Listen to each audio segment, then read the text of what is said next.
a questão da ditadura em Cuba. O problema é o seguinte, né? A questão não é saber se Cuba é uma ditadura ou uma democracia, até porque, se a gente for perguntar para o pessoal que está discutindo isso, democracia e ditadura, o que significa?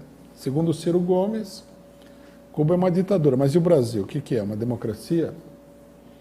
Então, quer dizer, a pessoa nem sabe o que está falando, nem nada, né? O Estado cubano, ele expropriou a burguesia. Isso cria uma situação muito peculiar dentro de Cuba. É um Estado que surgiu de uma revolução que mantém aí as suas bases. A burguesia cubana está toda organizada em Miami, que é ali pertinho de Cuba, tem o apoio dos Estados Unidos. Então, é natural que o regime cubano não dê uma abertura para esses setores. Eu não seria favorável a que eles fizessem isso daí, né? É isso que o Biden, por exemplo, fala que em Cuba não tem liberdade. Liberdade seria você ter liberdade para o Bolsonaro, aparecer lá com partido de direita e tal.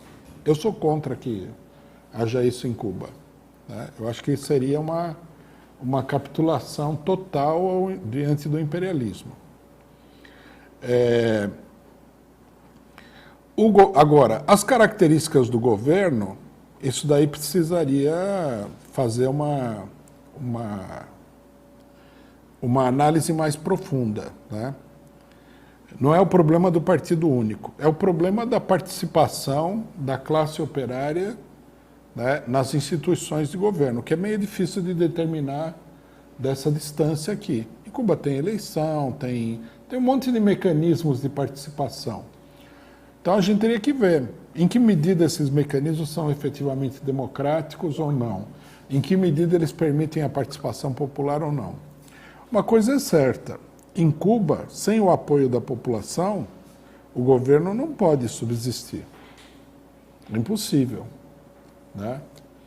Imagina, um país cercado pelos norte-americanos, pelo imperialismo em geral, ameaçado pelos contra-revolucionários e tudo mais, e sem apoio, sem uma base de sustentação firme na população, não pode existir, né? Não tem como. Você só poderia ter uma ditadura em Cuba se essa ditadura, uma ditadura assim, totalmente contra a população, se essa ditadura fosse sustentada pelo imperialismo. Não existe nenhuma outra possibilidade, né? Então, eu acho que o caso cubano é um caso muito complexo, né, para se analisar. Qualquer crítica ao regime político cubano teria que ser uma crítica bem específica, bem concreta, para não cair na baboseira do imperialismo. Por exemplo, falar que o regime cubano tem que ser substituído por um regime que nem o norte-americano, que é onde um grupo de bilionários compra a eleição, e se não for assim, o Dias-Canel é o Mussolini, bom, isso é uma baboseira, evidentemente. Só uma pessoa muito sem vergonha ou uma pessoa muito limitada politicamente para falar isso aí, né? Sem vergonha como o Ciro Gomes ou como o Biden, por exemplo, ou como o Bolsonaro, que falaram essas coisas. O Brasil não é um país democrático, também tem esse pequeno detalhe. País que coloca na cadeia um homem que é o candidato mais popular e por esse motivo, com a ajuda de outro país, com farsa judicial, bom, se isso é democracia, então tudo é democracia. Até a Alemanha nazista era democrática também.